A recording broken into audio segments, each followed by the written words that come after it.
Lecture du livre du prophète Ézéchiel. La parole du Seigneur me fut adressée.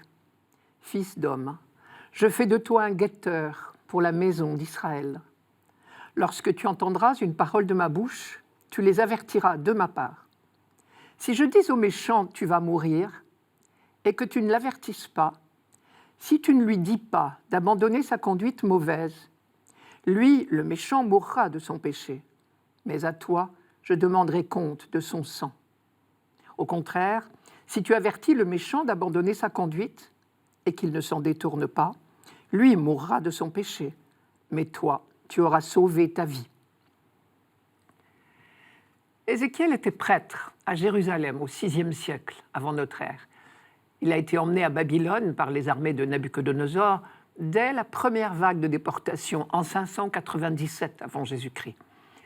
Et c'est là-bas, au bord des rives du fleuve Kébar, dans un village appelé Tel Aviv, qu'il apprend les malheurs qui s'abattent sur la ville sainte.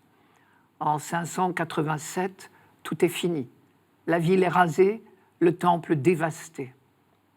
Mais devant ces récits de catastrophes successives, Ézéchiel ne baisse pas les bras.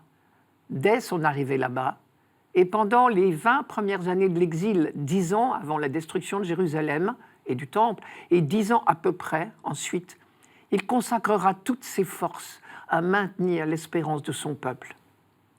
Dieu a fixé l'objectif de sa nouvelle mission de prophète. « Je fais de toi un guetteur pour la maison d'Israël ». On sait combien les hommes de la Bible aiment les images. Celle du guetteur est très suggestive. Dans les versets qui précèdent notre texte d'aujourd'hui, Ézéchiel l'a longuement développé. Il imagine une ville en danger, les ennemis sont aux portes. Le guetteur est sur le rempart et il accomplit son office, il sonne du cor. Certains entendent le cor et se mettent à l'abri. Ils survivront à l'assaut. D'autres font semblant de ne pas entendre le son du cor. Ils ne se protègent pas et perdent la vie. Il se peut aussi, malheureusement, que le guetteur n'accomplisse pas son office. Il ne sonne pas du cor pour avertir ses concitoyens du danger. Il sera le responsable de leur mort.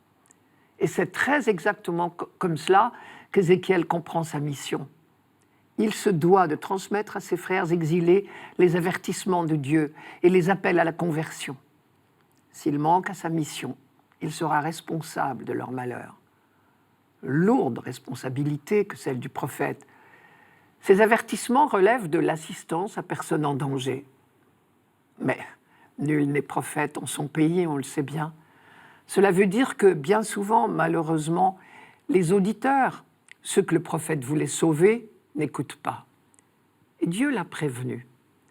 Au fond, tu es pour eux comme un chant passionné, d'une belle sonorité, avec un bon accompagnement. Ils écoutent tes paroles, mais personne ne les met en pratique. Bien souvent, le prophète a connu le découragement. Les gens semblent intéressés par la parole de Dieu. Ils se disent les uns aux autres, « Viens, on va écouter ce que raconte Ézéchiel. Il parle si bien de la part de Dieu. » Mais cette parole, si elle est belle à entendre, est bien exigeante à mettre en pratique. Cela aussi, Dieu lui avait dit. Ils écouteront tes paroles, mais ils ne les mettront pas en pratique, car leur bouche est pleine des passions qu'ils veulent assouvir. Ézéchiel a donc bien souvent l'impression de prêcher dans le désert, comme on dit. Dans ces moments de découragement, il se rappelle sa mission de guetteur. Il faut continuer sans jamais se décourager, car le guetteur n'a pas le droit de faillir à sa mission. Alors, malgré les échecs répétés, Ézéchiel a continué. Cette mission exigeante, il s'y est montré fidèle, et doublement. Guetteur, il l'a été. Guetteur à l'écoute de la parole de son Dieu, et aussi guetteur de l'aube qui ne manquerait pas de se lever pour son peuple. Poète, visionnaire, courageux, il a affronté toutes les résistances de ses contemporains découragés pour annoncer dans une langue superbe et combien imagée le seul message qu'il devait entendre pour trouver la force de survivre en attendant le retour. Je vous ferai remonter de vos tombeaux, ô mon peuple, je vous ramènerai sur le sol d'Israël. Un guetteur, voilà une belle définition pour tout prophète, chargé de lire dans l'histoire les signes de l'espérance. Car Dieu, lui, ne désespère jamais de son peuple. Je cite, « Par ma vie, oracle du Seigneur, est-ce que je prends plaisir à la mort du méchant? Bien plutôt à ce que le méchant change de conduite et qu'il vive. Revenez, revenez de votre méchante conduite. Pourquoi faudrait-il que vous mouriez, maison d'Israël ?» C'est encore une phrase d'Ézéchiel dans ce même chapitre 33. À noter que cette phrase « Pourquoi faudrait-il que vous mouriez, maison d'Israël ?» est prononcée alors que tout espoir semble irrémédiablement perdu et le peuple d'Israël définitivement mort. Nous sommes à mi-chemin du ministère d'Ézéchiel, au moment précis où l'effroyable nouvelle retentit aux oreilles des exilés. Là-bas, au pays, Jérusalem vient de tomber. Mais plus que jamais, le guetteur se doit de prévenir ses frères. Oui, la catastrophe est là, mais le relèvement est encore possible, à condition de s'en remettre à Dieu. Le rapprochement avec l'évangile d'aujourd'hui est très éclairant, enfin de ce dimanche, pardon, car nous voyons Jésus charger ses disciples d'une mission analogue. Au nom de l'amour fraternel, justement, il leur recommande de veiller les uns sur les autres, au point d'être capable de rappeler à l'ordre celui qui fait fausse route, le cas échéant. La critique positive par amour fait grandir. La rude tâche d'Ézéchiel était de cet ordre. Quand on place une sentinelle au poste de garde, c'est bien pour sauver la ville.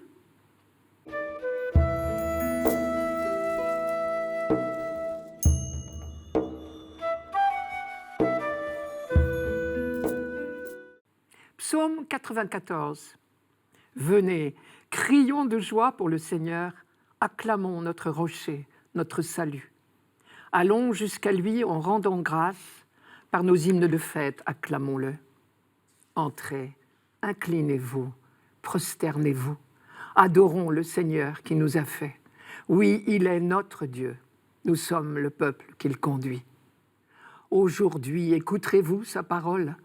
Ne fermez pas votre cœur comme au désert, où vos pères m'ont tenté et provoqué, et pourtant, ils avaient vu mon exploit. Je vais m'attacher à la dernière strophe. En fait, si vous allez vérifier dans votre Bible le texte que nous venons d'entendre, voilà ce que vous lirez. Aujourd'hui, écouterez-vous sa parole.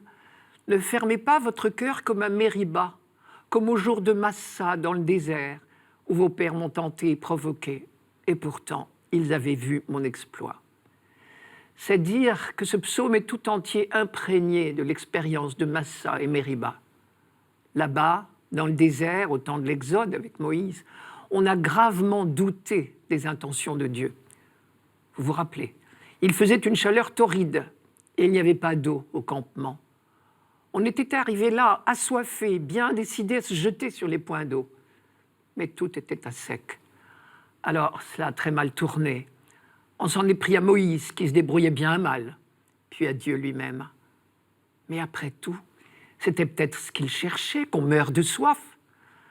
La suite de l'histoire a rempli tout le monde de honte. Dieu, égal à lui-même, a ignoré la révolte et donné de l'eau à profusion, qui s'est mise à ruisseler du rocher. Et Moïse, bien sûr, a fait la leçon à son peuple. On avait pourtant bien vu l'exploit de Dieu, nous faisant échapper à la mer et aux cavaliers égyptiens. Comment avait-on pu douter des intentions de Dieu? Et désormais, quand on parle de Massa et Mériba, la honte revient à la mémoire. Dans cette simple strophe, donc, « Aujourd'hui, écouterez-vous sa parole. Ne fermez pas votre cœur comme à Mériba, comme au jour de Massa », est résumée toute l'aventure de notre vie de foi, personnelle et communautaire. C'est ce que l'on pourrait appeler au vrai sens du terme la question de confiance. Pour le peuple d'Israël, la question de confiance s'est posée à chaque difficulté de la vie au désert. Le Seigneur est-il vraiment au milieu de nous ou bien n'y est-il pas? Ce qui revient à dire, peut-on lui faire confiance, s'appuyer sur lui, être sûr qu'il nous donnera à chaque instant les moyens de nous en sortir, être certain que quand il nous invite à la conversion par la bouche d'un Ézéchiel, par exemple, que nous entendons dans la première lecture de ce dimanche, il n'a en vue que notre bonheur. la Bible dit que la foi, justement, c'est tout simplement la confiance. Cette question de confiance, telle qu'elle s'est posée à Massa et Meriba, est l'un des piliers de la réflexion d'Israël. La preuve, c'est qu'elle affleure sous des quantités de textes bibliques. Et par exemple, le mot qui dit la foi en Israël signifie s'appuyer sur Dieu.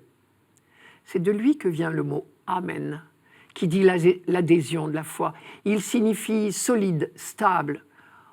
On pourrait traduire « j'y crois dur comme pierre ». En français, on dit plutôt dur comme fer. Dans la même strophe, la phrase « Aujourd'hui écouterez-vous sa parole » est une invitation à la confiance. Parce que quand on fait confiance à quelqu'un, on l'écoute. D'où la fameuse prière juive, le Shema Israël. Écoute Israël, le Seigneur ton Dieu est le Seigneur un. Tu aimeras le Seigneur ton Dieu de tout ton cœur, de tout ton esprit, de toutes tes forces. Tu aimeras, c'est-à-dire tu lui feras confiance et tu t'attacheras à lui sans partage. Pour écouter, encore faut-il avoir l'oreille ouverte. Encore une expression que l'on rencontre à plusieurs reprises dans la Bible, dans le sens de mettre sa confiance en Dieu.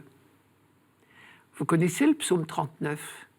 « Tu ne voulais ni offrande ni sacrifice, tu m'as ouvert l'oreille. » Ou encore, ce chant du serviteur d'Isaïe, « Le Seigneur Dieu m'a ouvert l'oreille. » Et les mots « obéir »,« obéissance » sont de la même veine.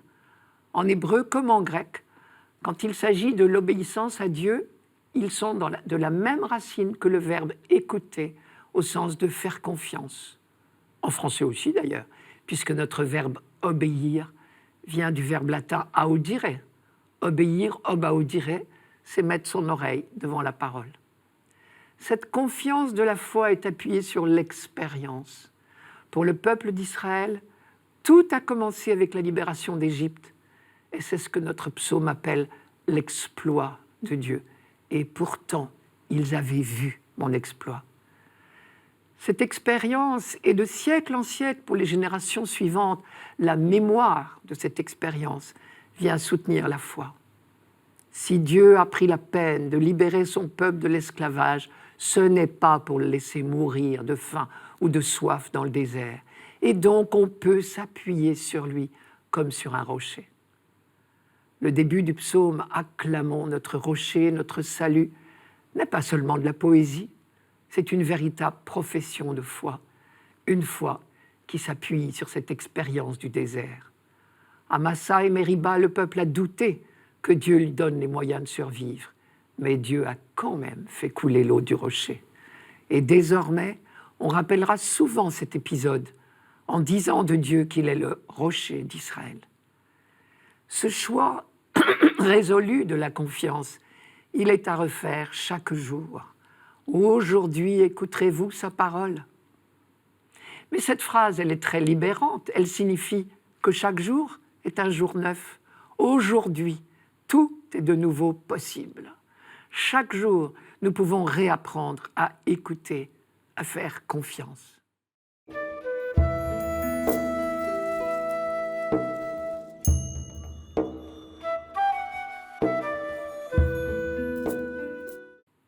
Lecture de la lettre de saint Paul apôtre aux Romains.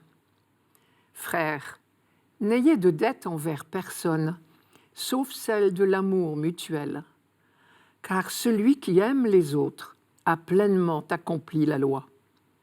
La loi dit « Tu ne commettras pas d'adultère, tu ne commettras pas de meurtre, tu ne commettras pas de vol, tu ne convoiteras pas. » Ces commandements et tous les autres se résument dans cette parole « Tu aimeras ton prochain comme toi-même. » L'amour ne fait rien de mal au prochain.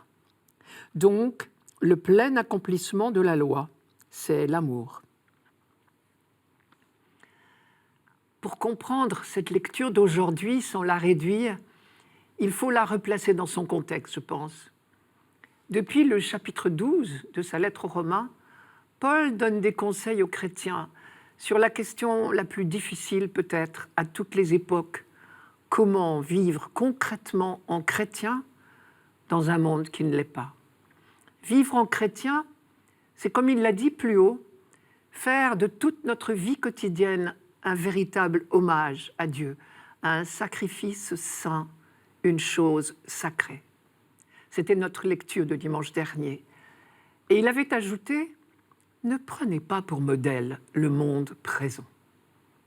Aujourd'hui, nous sommes au chapitre 13 de cette même lettre. Paul entre dans le concret de la vie sociale, le rapport avec les autorités. Et quand on lit l'ensemble de ce chapitre 13, on constate presque avec étonnement les précisions qu'il donne sur les obligations des citoyens, le respect des tribunaux, le paiement de l'impôt et des taxes, la soumission à toutes les autorités. Pour résumer, on pourrait dire un bon chrétien se doit d'être un bon citoyen. Et d'entrée de jeu, Paul affirme que tout homme soit soumis aux autorités qui exercent le pouvoir. Soyons francs, cette consigne a dû en surprendre plus d'un. Dans le monde juif de l'Ancien Testament, de tels propos n'auraient surpris personne, car le pouvoir politique était entre les mains des autorités religieuses. La loi civile ne se distinguait pas de la loi de Dieu. Et c'est dans cette optique-là que Jésus avait pu dire à la foule et à ses disciples « Les scribes et les pharisiens siègent dans la chair de Moïse.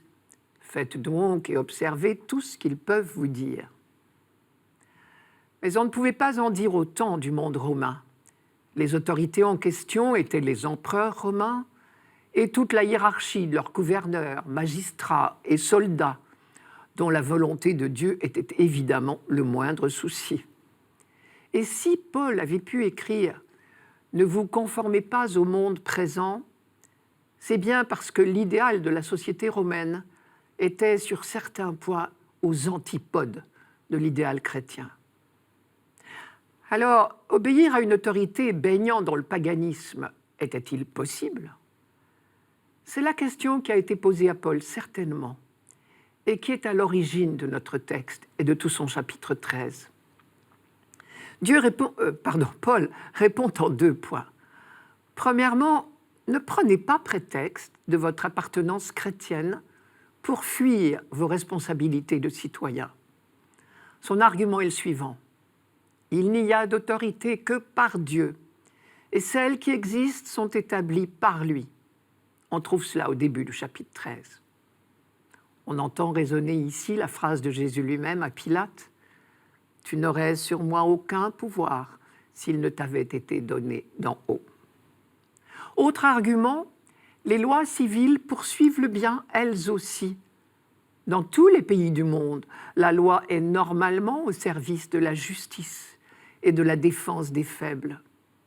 Paul dit « L'autorité civile est au service de Dieu pour t'inciter au bien, et elle poursuit les malfaiteurs. » Visiblement, Paul ne traite pas ici du problème des lois iniques, qui existent quand même.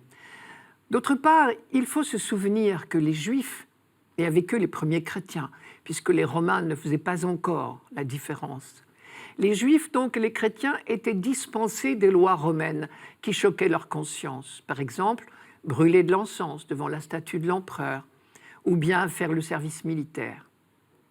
Donc, premier point, dit Paul, obéissez sans hésiter aux lois romaines qui vous sont imposées, puisque vous êtes exemptés de celles qui sont contraires à notre religion. Deuxième point, il ne suffit pas d'être un bon citoyen et d'être parfaitement en règle avec l'autorité civile pour être un bon juif ou un bon chrétien.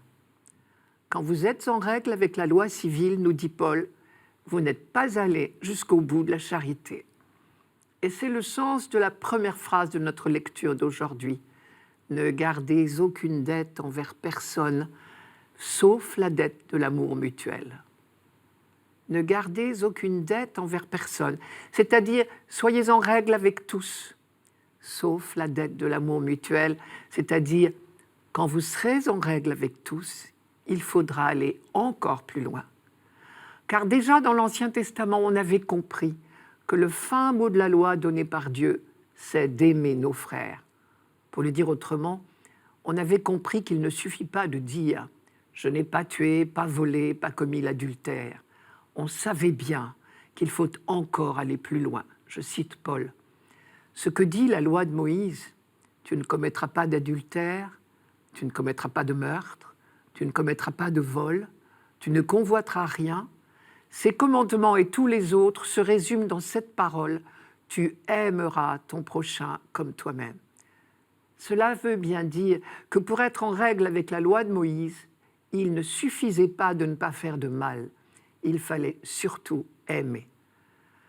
Cela exige une conversion profonde, on le sait bien. C'est pourquoi Paul a dit un peu plus haut, ne prenez pas pour modèle le monde présent, mais transformez-vous en renouvelant votre façon de penser pour savoir reconnaître quelle est la volonté de Dieu, ce qui est bon, ce qui est capable de lui plaire, ce qui est parfait.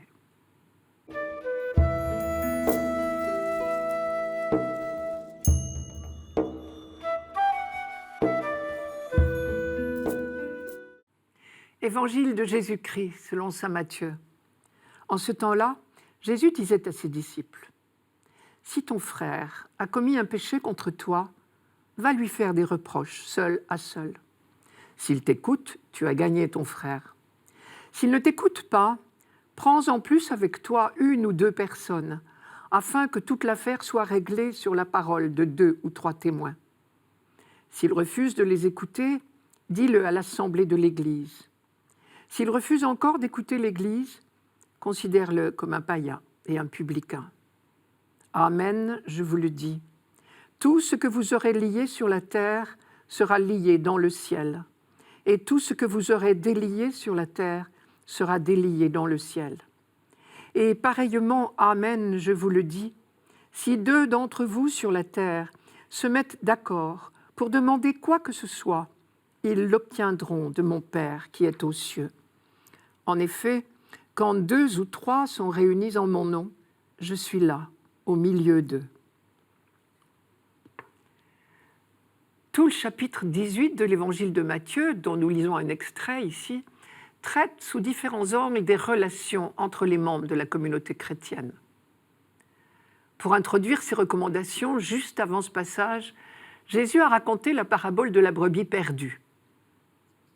C'était une image facilement compréhensible pour ses auditeurs, qui étaient nourris de la Bible. Les images de bergers et de troupeaux étaient évidemment familières dans le paysage, et on avait pris l'habitude de parler d'Israël comme le troupeau de Dieu. Sur terre, les chefs de la communauté étaient donc comparés à des bergers, délégués par le berger suprême, qui est Dieu, bien sûr. La conclusion de la parabole, tout le monde l'avait deviné, c'était « Votre Père qui est aux cieux veut qu'aucun de ses petits ne se perde. » C'est bien normal pour un berger.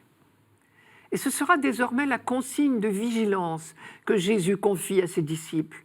Ne laissez pas vos frères s'égarer. Ce devoir de vigilance concerne d'abord et avant tout les responsables de la communauté, les bergers. Mais le devoir de vigilance mutuelle existe aussi à l'intérieur même du troupeau. Ce ne sont pas seulement les bergers qui ont la responsabilité de la bonne santé et de la bonne marche du troupeau. Les brebis sont responsables les unes des autres. Je cite Ézéchiel. « Ainsi parle le Seigneur Dieu. Je viens juger moi-même entre la brebis grasse et la brebis maigre. Parce que vous avez bousculé du flanc et de l'épaule, et parce que vous avez donné des coups de corne à toutes celles qui étaient malades, jusqu'à ce que vous les ayez dispersées hors du pâturage, je viendrai au secours de mes bêtes, et elles ne seront plus au pillage. » Ézéchiel annonçait alors que Dieu lui-même allait reprendre en main son troupeau par l'intermédiaire de son Messie. « Je susciterai à la tête de mon troupeau un berger unique, lui le fera paître. Ce sera mon serviteur David. Lui le fera paître, lui sera leur berger. » Et Jésus s'est présenté comme ce berger annoncé par le Seigneur, ce bon berger qui connaît ses brebis et que ses brebis connaissent. Et ici, il donne ses consignes pour la vie du troupeau, en particulier en ce qui concerne le soutien fraternel et l'aide de la communauté, pour qu'aucun des frères ne se perde. Si ton frère a commis un péché, va lui parler seul à seul et montre-lui sa faute. S'il t'écoute, tu auras gagné ton frère. S'il ne t'écoute pas, prends encore avec toi 1 ou 2 personnes, afin que toute l'affaire soit réglée sur la parole de 2 ou 3 témoins. S'il refuse de les écouter, dis-le à la communauté de l'Église. Et s'il refuse encore d'écouter l'Église, considère-le comme un païen et un publicain. Pour avoir le courage de reprendre celui qui file à mauvais coton, comme on dit, il faut beaucoup d'amour. Un amour dont, normalement, une communauté chrétienne doit pouvoir faire preuve. Car on sait bien que le véritable amour est exigeant. Quand on aime réellement quelqu'un, on ne le laisse pas faire n'importe quoi. Il y va de l'assistance à personne en danger. Répéter inlassablement que Dieu est amour ne pousse pas au laxisme que certains redoutent. Car si Dieu est amour, nous n'oublions pas que nous sommes appelés à lui ressembler, ce qui est terriblement exigeant. Sur le chapitre de la relation des chrétiens entre eux, lorsque l'un s'égare, Jésus indique la voie à suivre. D'abord, chercher personnellement le dialogue avant d'en parler à d'autres, pour éviter sans doute d'aggraver les blessures de la brebis, et tout faire pour qu'elle puisse rejoindre le troupeau. Mais comment interpréter la phrase « Si ton frère refuse d'écouter l'Église, considère-le comme un païen et un publicain » ? À la lumière de tout ce que l'on sait par ailleurs au sujet de Jésus et de l'accueil qu'il a toujours réservé aux publicains et aux pécheurs, il ne peut pas s'agir d'un rejet définitif, mais du respect de la liberté de chacun, en attendant que Zachée ou le publicain Matthieu se convertissent. Ce qui ressort de la progression que recommande le Christ, c'est la nécessité absolue du respect que l'on doit à quiconque, et en particulier à celui que l'on dit pécheur. Toutes les démarches pour renouer avec le frère, que ce soit la rencontre individuelle, l'appel à témoins ou le recours à la communauté, doivent être marquées de cette délicatesse et de cette discrétion. Telles sont les règles de base de la vie dans l'Église. Leur respect est semence de vie éternelle. Amen, je vous le dis, tout ce que vous aurez lié sur la terre sera lié dans le ciel, et tout ce que vous aurez délié sur la terre sera délié dans le ciel.